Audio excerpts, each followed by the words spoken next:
So I wanted to take a moment to explain why reverse racism isn't a thing. And so in order to understand, I laugh because it's not real. In order to understand reverse racism, you have to understand the definition of racism. So most people have a very elementary level definition or understanding of racism. And they'll be like, oh, it's when somebody doesn't like you based on your race.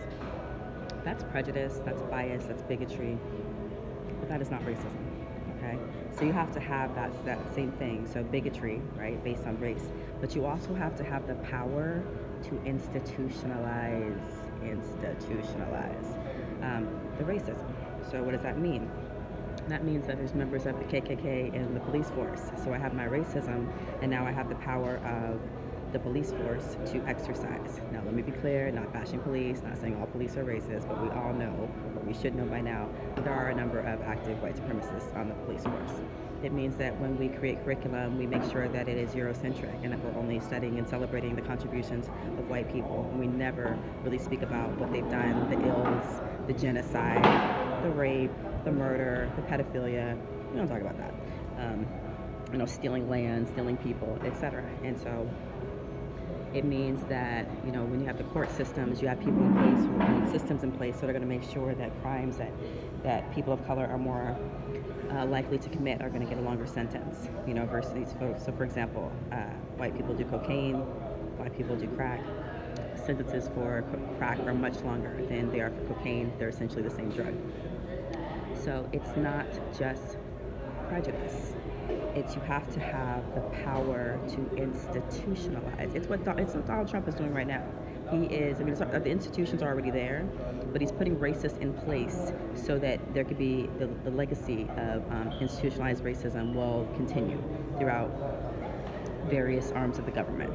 That's what's scary about what he's doing is it's not just, get through these next 40 years, but he's going to nominate a Supreme Court justice. That's the highest court in the land who has the final say on any case.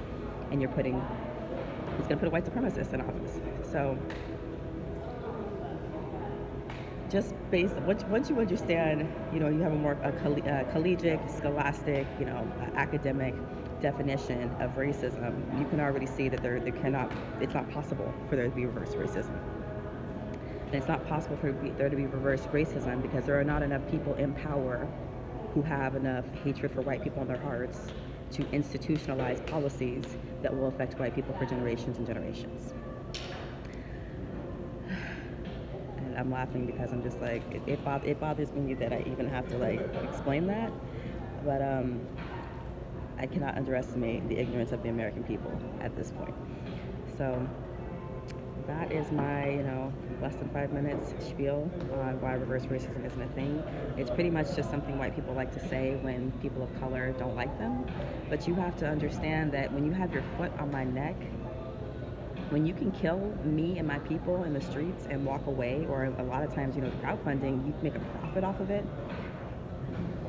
You can't expect me to like you. You can't expect me to trust you. You can't expect me to feel comfortable around you. And I feel like that's basic.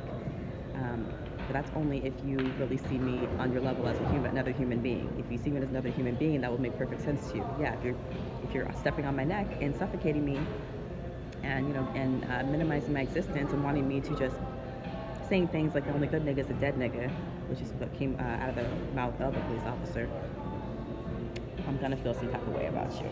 That's not reverse racism. That's called natural reaction, consequences, what you can expect when you treat people that way. And even if you have a bunch of people of color who don't like white folks can and always have created communities where they don't have to interact with us. So you don't have to go into communities where you see people of color. You don't have to feel awkward, but we always have to interact with you. And when I am around white people, I absolutely am questioning, does this person see my humanity?